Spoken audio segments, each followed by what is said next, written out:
Hello friends, आज हम पढ़ेंगे यूपी टेट 2017 के सीडीपी के क्वेश्चन पेपर। चलते हैं क्वेश्चन की तरफ। पहला क्वेश्चन है, निम्न में से कौन सा युग्म सही नहीं है? पहला है सीखने का उद्दीपक अनुक्रिया सिद्धांत थारनडाइक। दूसरा है सीखने का क्रिया प्रसिद्ध अनुबंधन सिद्धांत बीएफ स्किनर। तीसरा है सीखने का क्लासिक सिद्धांत पावलोव। चौथा है सीखने का समग्र सिद्धांत।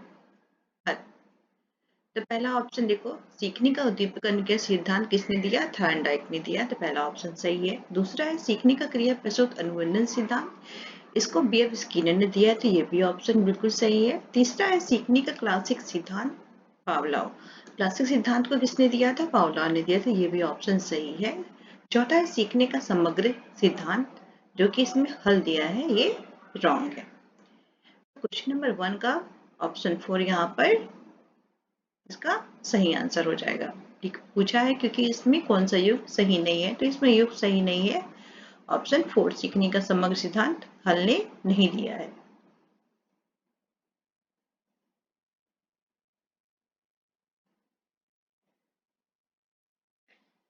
नेक्स्ट क्वेश्चन है, इनमें से किनका नाम सुजनन शास्त्र के पिता से जुड़ा हुआ है? पहला है क्रो एवं क्रो, दूसरा है गाल्टन, तीसरा है रॉस, चौथा है वुडवर्थ। तो सुजनन शास्त्र के पिता किसे कहते हैं? गाल्टन को कहते हैं। सुजनन शास्त्र के पिता किसे कहा जाता है? गाल्टन को कहा जाता है। क्वेश्चन नंबर 2 का आंसर हो जाएगा ऑप्शन 2 गाल्टन। क्वेश्चन नंबर 3 है, ग्रंथियों के आधार पर व्यक्तित्व के विभिन्न प्रकारों की चर्चा किसने की है? पहला है क्रेसमर, दूसरा है यूंग, तीसरा है कैनन, चौथा है स्प्रेंजर। तो व्यक्तियों के ग्रंथियों के आधार पर व्यक्तित्व की विभिन्न प्रकारों की चर्चा किसने की है? कैनन ने की है। किसने की है? कैनन ने। किसने किया है? कैनन ने किया है। शरीर रचना के आधार पर किसने किया है व्यक्तित्व का वर्णन? क्रेसमस ने किया है। क्रेसमस ने शरीर रचना के आधार पर किया है और कैनन ने ग्रंथियों के आधार पर किया है और यूंग ने सामाजिक दृष्टिकोण से किया हुआ है और इस स्प्रेंजर ने मूल्यों के आधार पर व्यक्तित्व का विवरण किया हुआ है। तो क्वेश्चन नंबर 3 का आंसर क्या हो जाएगा? ऑप्शन 3 कैनन। ग्रंथियों के आधार पर किसने किया व्यक्तित्व का विभिन्न प्रकारों की चर्चा? किसने किया? कैनन ने किया। क्वेश्चन नंबर 3 है, सृजनात्मकता मौलिक परिणामों को अभिव्यक्त करने की मानसिक प्रक्रिया है। एक कथन किसका है? पहला है कोल एवं ब्रूस का, दूसरा है ड्रेव हल का, तीसरा है डिहान का, चौथा क्रो एवं क्रो का। तो सृजनात्मक मौलिक अधिकार व्यक्त करने की मानसिक प्रक्रिया किसने कहा? इसको क्रो एंड क्रो ने कहा। ऑप्शन 4 का आंसर हो जाएगा ऑप्शन 4 क्रो एंड क्रो। तो किसने कहा था सृजनात्मकता मौलिक परिणामों को अभिव्यक्त करने की मानसिक प्रक्रिया? या कथन किसने कहा? या क्रो एंड क्रो ने कहा। क्वेश्चन नंबर 5 है, विद्रोह की भावना की प्रवृत्ति निम्न में से किस अवस्था से संबंधित है? पहला है बाल्यावस्था, दूसरा है शैशवावस्था, तीसरा है पूर्व किशोरावस्था, चौथा है मध्य किशोरावस्था। तो विद्रोह की भावना कब आती है? पूर्व किशोरावस्था में आती है, जो कि ये 12 से 14 वर्ष के अंदर आती है। किसमें आती है पूर्व किशोरावस्था? 12 से 14 वर्ष के अंतर्गत आती है, क्योंकि विद्रोह की भावना कब आती है? पूर्व किशोरावस्था 12 से 14 वर्ष में आती है। क्वेश्चन 5 का आंसर हो जाएगा ऑप्शन 3 पूर्व किशोरावस्था। क्वेश्चन नंबर 6 है, सीखने की वह अवधि जब सीखने की प्रक्रिया में कोई उन्नति नहीं होती कहलाती है। पहला है सीखने का वक्र, दूसरा है सीखने का पठार, तीसरा है स्मृति, चौथा है अवधान। तो इसको क्या कहते हैं? इसको कहते हैं सीखने का पठार। क्वेश्चन नंबर 6 का आंसर हो जाएगा सीखने का पठार। क्वेश्चन क्या है? सीखने की वो अवस्था जब सीखने की प्रक्रिया में कोई उन्नति नहीं होती तो कहलाती है सीखने का पठार। क्या कहलाती है? सीखने का पठार। क्वेश्चन नंबर 7 है, बुद्धि लब्धि निकालने का सूत्र है। पहला है मानसिक आयु इंटू वास्तविक आयु, दूसरा है वास्तविक आयु अपॉन मानसिक आयु, तीसरा है मानसिक आयु अपॉन वास्तविक आयु इंटू 100, चौथा है वास्तविक आयु प्लस मानसिक आयु। तो इसका आंसर हो जाएगा ऑप्शन 3, मानसिक आयु अपॉन वास्तविक आयु इंटू 100। बुद्धि लब्धि निकालने का सूत्र है ऑप्शन 3, मानसिक आयु अपॉन वास्तविक आयु इंटू 100।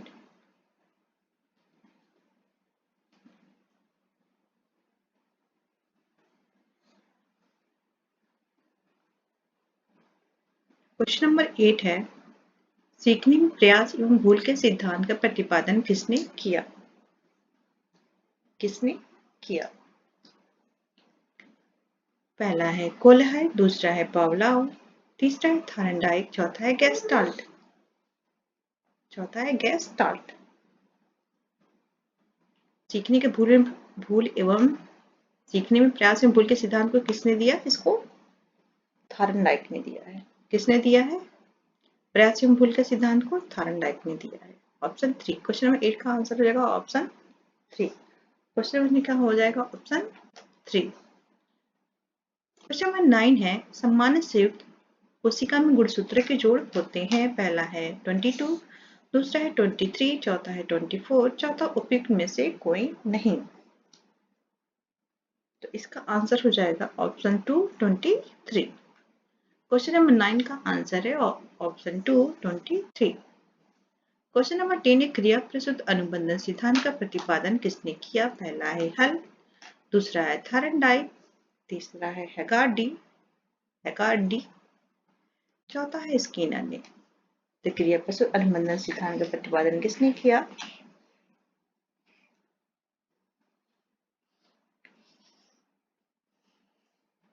इसको स्किनर ने किया हुआ है। ऑप्शन 4। क्वेश्चन नंबर 10 का आंसर हो जाएगा ऑप्शन 4। कोलहर निम्न में से किससे संबंधित है?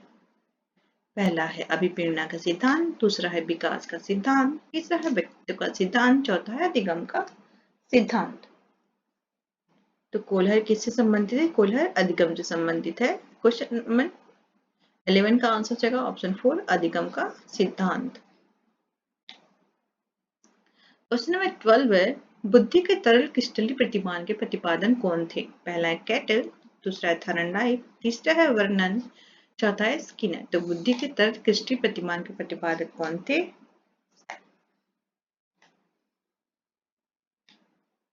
कैटल।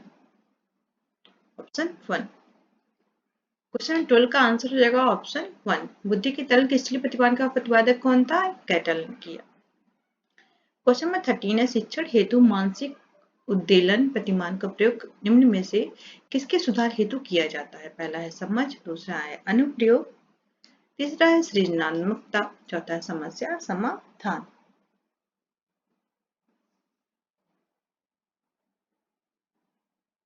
तो इसका आंसर हो जाएगा सृजनात्मकता।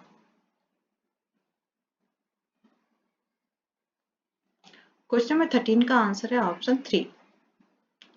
क्वेश्चन नंबर 14 है, गोल्डमैन निम्न में से किससे संबंधित है? पहला सामाजिक बुद्धि से, दूसरा है संवेगात्मक बुद्धि से, तीसरा है आध्यात्मिक बुद्धि से, चौथा है सामान्य बुद्धि से। चौथा है सामान्य बुद्धि से। तो गोल्डमैन निम्नलिखित से किससे संबंधित है? गोल्डमैन जो है संवेगात्मक बुद्धि से संबंधित है। ऑप्शन 2। क्वेश्चन नंबर 14 का आंसर हो जाएगा ऑप्शन 2। ऑप्शन 2 संवेगात्मक बुद्धि। संवेगात्मक बुद्धि। क्वेश्चन नंबर 15 है, निम्न में से कौन से भिन्न है? पहला है अधिगम के लिए अधिगम का सिद्धांत, दूसरा है सामान्य अवयव का सिद्धांत, तीसरा है ड्राइव रिडक्शन सिद्धांत, चौथा है सामान्यीकरण का सिद्धांत। क्वेश्चन नंबर 15 का आंसर हो जाएगा ड्राइव रिडक्शन का सिद्धांत। क्वेश्चन 15 का आंसर हो जाएगा ऑप्शन 3, ड्राइव रिडक्शन का सिद्धांत। क्वेश्चन नंबर 16 है, संज्ञानात्मक संप्राप्ति का न्यूनतम स्तर है। पहला है ज्ञान, दूसरा है बोध, तीसरा है अनुप्रयोग, चौथा है विश्लेषण। क्वेश्चन नंबर 16 का आंसर हो जाएगा ज्ञान। ऑप्शन 1, संज्ञानात्मक संप्राप्ति का निम्नतम स्तर क्या होता है? ज्ञान होता है। नेक्स्ट क्वेश्चन है, एक बालक जो साइकिल चलाना जानता है, मोटर बाइक चलाना सीख रहा है, यह उदाहरण होगा। पहला है क्षैतिज अधिगम अंतरण का, दूसरा है ऊर्ध्व अधिगम अंतरण का, तीसरा है द्विपार्श्विक अधिगम अंतरण का, चौथा है इनमें से कोई नहीं। इसका आंसर हो जाएगा ऑप्शन 2, ऊर्ध्व अधिगम अंतरण का। क्वेश्चन नंबर 17 का आंसर है ऑप्शन 2, ऊर्ध्व अधिगम अंतरण का। क्वेश्चन नंबर 18 है, अधिगम का पठार नहीं है, इनमें से निम्न में से कौन सा अधिगम का पठार नहीं है? पहला है प्रेरणा की सीमा, दूसरा है विद्यालय का असहयोग, तीसरा है शारीरिक सीमा, चौथा है ज्ञान की सीमा।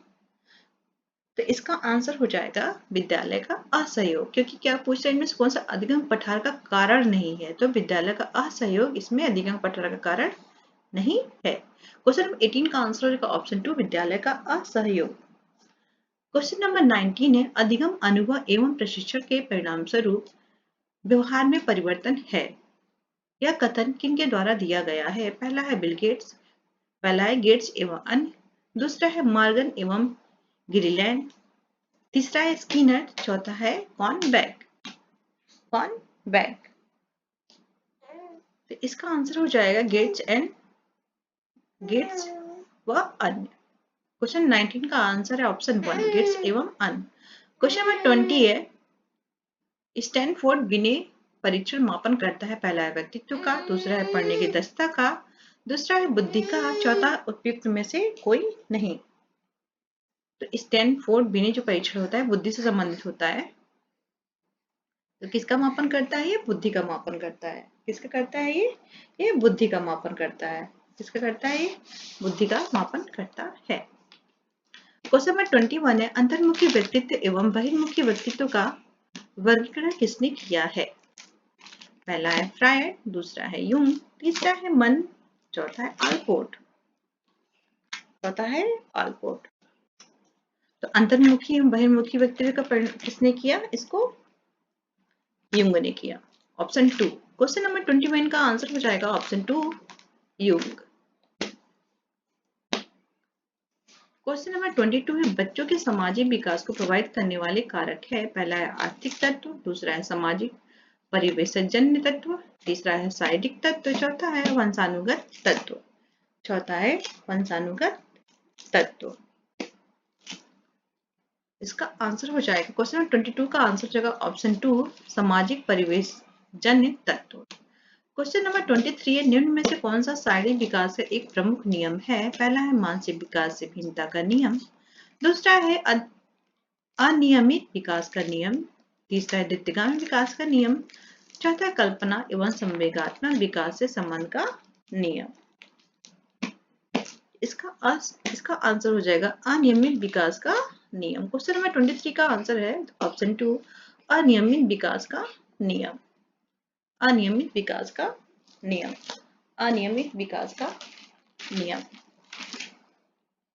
क्वेश्चन नंबर 24 है, वेट,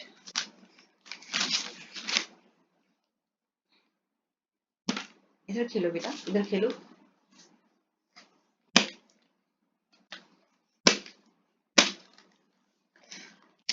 क्वेश्चन नंबर 24 है, क्वेश्चन 24 है, इनमें से किसका सिद्धांत विकास का सिद्धांत नहीं है? पहला है अनुकूलित परियावर्तन का सिद्धांत,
सॉरी, मेरा छोटा बेटा है अभी 10 मंथ का, वो जाग गया तो उसको देखना पड़ा। क्वेश्चन नंबर 24 है, निम्न में से कौन सा विकास का सिद्धांत नहीं है? पहला है अनुकूलित प्रत्यावर्तन का सिद्धांत, दूसरा है निरंतर विकास का सिद्धांत, तीसरा है परस्पर संबंध का सिद्धांत, चौथा है समान प्रतिमान का सिद्धांत।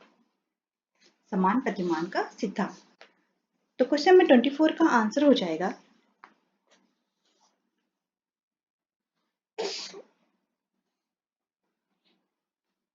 अनुकूलित प्रत्यावर्तन का सिद्धांत, ऑप्शन 1। ऑप्शन 1। ऑप्शन 1 क्या हो जाएगा? ऑप्शन 1। क्वेश्चन नंबर 25 में विकास के परिणाम स्वरूप नवीन विशेषताएं और नवीन योग्यताएं प्रकट होती है, यह कथन किसने दिया है? पहला है गैसेन, दूसरा है हरलॉक, तीसरा है मेरेडिथ, चौथा है डगलस एवं हॉलैंड। क्वेश्चन नंबर 25 का आंसर हो जाएगा हरलॉक। क्वेश्चन नंबर 25 का आंसर है ऑप्शन 2 हरलॉक। क्वेश्चन नंबर 26 है, मूल प्रवृत्तियों को 14 प्रकार से किसने वर्गीकृत किया है? पहला है ड्रेवर, दूसरा है मैकडुगल, चौथा है थॉर्नडाइक, तीसरा है थॉर्नडाइक, चौथा है वुडवर्थ। तो किसने किया है मूल प्रवृत्ति 14 प्रकार से? तो मैकडुगल ने किया है। क्वेश्चन नंबर 26 का आंसर हो जाएगा ऑप्शन 2 मैकडुगल। क्वेश्चन नंबर 27 है, किसी दूसरी वस्तु की अपेक्षा एक वस्तु पर चेतना का केंद्रीकृत अवधान है, यह किसने कहा? पहला है डम्बिल, दूसरा है रॉस, तीसरा है मन, चौथा है मैकडुगल। इसका आंसर क्या हो जाएगा? ऑप्शन 1 डम्बिल। इसका आंसर क्या हो जाएगा? ऑप्शन 1 डम्बिल। इसका आंसर क्या हो जाएगा? ऑप्शन 1 डम्बिल। क्वेश्चन नंबर 28 है, इनमें से कौन सा सीखने के मुख्य नियम में से शामिल नहीं है? पहला है तत्परता का नियम, दूसरा अभ्यास का नियम, तीसरा बहु अनुक्रिया का नियम, चौथा है प्रभाव का नियम। चौथा क्या है? प्रभाव का नियम। तो क्वेश्चन नंबर 28 का आंसर हो जाएगा बहु अनुक्रिया का नियम, ऑप्शन 3। ऑप्शन 3।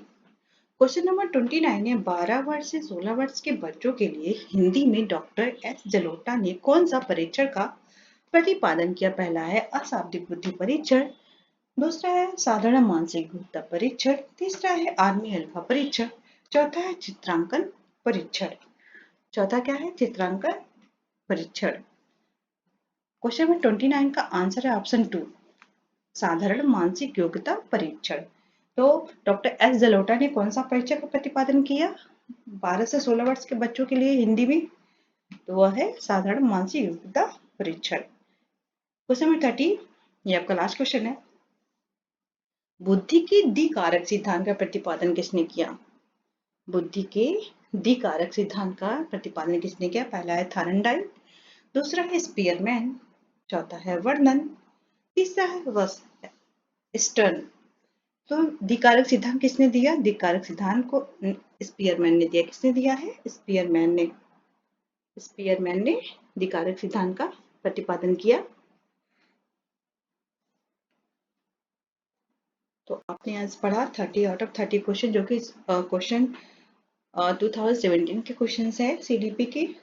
वीडियो अच्छा लगे तो लाइक जरूर करना, पॉसिबल हो तो जो भी आपके फ्रेंड्स हैं यूपी टेट प्रिपरेशन कर रहे हैं उनके साथ शेयर जरूर करना। वीडियो वॉच करने के लिए थैंक यू सो मच।